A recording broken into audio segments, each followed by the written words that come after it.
मेरा नाम डॉक्टर अभिषेक पल्लव है। मैं 2013 बैच IPS अधिकारी हूं और अभी दुर्ग में पुलिस अधीक्षक के रूप में पदस्थ हूं। कुछ दिनों पहले दुर्ग में 8 चोर पकड़ाए।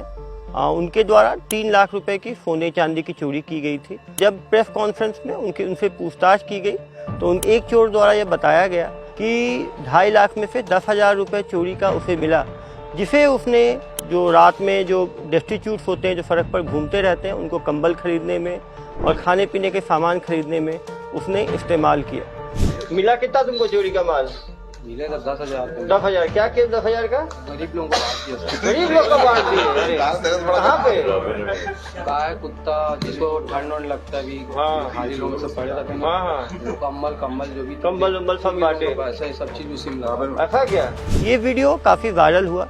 टोटल 2.5 से 3 लाख की चोरी हुई थी, जिसमें 1.5 लाख रुपए रिकवर हुए, वो वापस कर दिया गया। जो 1 लाख रुपए इसने खर्च कर दिए वो वापस करना संभव नहीं था, उसके लिए लीगल प्रोसेस चल रहा है। दुर्ग पुलिस द्वारा जितने भी जो लोग पकड़ाते हैं गैरकानूनी कार्यों में, उनको मीडिया के सामने प्रेस कॉन्फ्रेंस किया जाता है। इससे एक फायदा तो ये होता है कि ट्रांसपेरेंसी रहती है, क्या इन्होंने कार्रवाई की, और दूसरा जो कानून तोड़ने वाले लोग हैं उनका भी वर्जन समझ में आता है कि वो क्राइम क्यों किए, क्राइम के पैसे से उन्होंने क्या किया, वो आगे क्या करना चाहते हैं। कहीं ना कहीं देखा गया है कि एक ही क्रिमिनल बार बार एक क्राइम करता है, बार बार पकड़ाते हैं, बार बार जेल जाते हैं। कहीं ना कहीं हमें क्रिमिनल को भी समझने की आवश्यकता है और उनको रिफॉर्म करने की आवश्यकता है। और काफ़ी बार जब वो जनता से के सामने आकर वो अपनी बात रखते हैं तो काफ़ी सारे जो इनसाइट्स हैं क्राइम के बारे में उसकी हमें जानकारी मिलती है।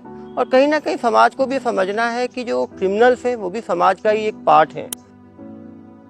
क्राइम के बहुत सारे कारण हैं, सोशल, इकोनॉमिक। यदि हम उन कारणों को समझेंगे और उनको रिफॉर्म करने की कोशिश करेंगे, उनको मौका देंगे, तो निश्चित रूप से काफ़ी चोर जो है सुधर सकते हैं। सारे चोर या सारे क्रिमिनल्स क्रूर ही नहीं होते, उनके अंदर भी एक ह्यूमन एस्पेक्ट होता है, उनके अंदर भी एक सॉफ्ट टच होता है। यदि उसको हम आगे निकालें और उनको हम उनके रिहेबिलिटेट करने की कोशिश करें तो निश्चित रूप से क्राइम को ख़त्म करने में काफ़ी अग्रसर हो सकते हैं। इसीलिए चोरों से भी उनके बारे में जानना, उनको मीडिया से रूबरू कराना एक नई सोच है पुलिसिंग में। एक नया जो इंट्रोगेशन का, जो पहले एक हार्ड पुलिसिंग का जो होता था मार पीट करके, उससे कहीं ना कहीं हट के सॉफ्ट इंट्रोगेशन जो है दुर्ग पुलिस द्वारा इंट्रोड्यूस किया गया है और जनता द्वारा इस सॉफ्ट इंट्रोगेशन को काफ़ी लाइक किया गया। ये मेरा पर्सनल एक्सपीरियंस रहा है कि कभी भी क्रिमिनल्स हमेशा मैनिपुलेटिव ही नहीं होते। हमें उनको हमेशा सच मानना चाहिए जब तक हमारे पास एविडेंस अदरवाइज ना हो। जब इसने ऐसा कहा तो काफ़ी मीडिया बंधुओं ने जाके पता भी किया, तो इसकी पुष्टि भी हुई कि उसके द्वारा जो है ये कंबल बांटे गए। और निश्चित रूप से क्रिमिनल्स भी एक इंसान होते हैं, उनके अंदर भी इंसानियत होती है। सभी को हम एक तराजू से नहीं तौल सकते।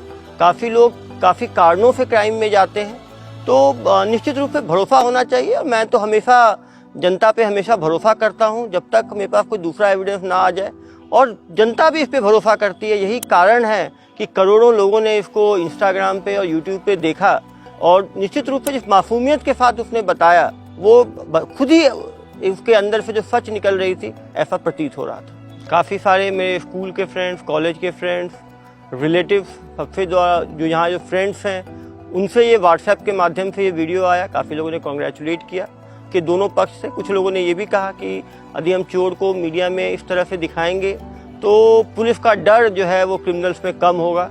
एक पक्ष ये भी था। दूसरा पक्ष ये था कि लोगों ने अप्रिशिएट किया कि नहीं, जो उसने चोरी की उसकी न्यायालय उसको सज़ा देगी। उसकी बात जान के लोगों को काफ़ी अच्छा लगा। दोनों पक्ष हो सकते हैं, लेकिन मेरा हमेशा मानना है कि पुलिस को जज नहीं बनना चाहिए। पुलिस को जो क्राइम किया गया है उसके लिए माननीय न्यायालय में पेश करना चाहिए, और जुडिशरी जो है वो इंडिपेंडेंट है उसकी, और हर आदमी को रिपेंट करने का अधिकार है, हर आदमी को सुधरने का, रिफॉर्म होने का अधिकार है। धन्यवाद।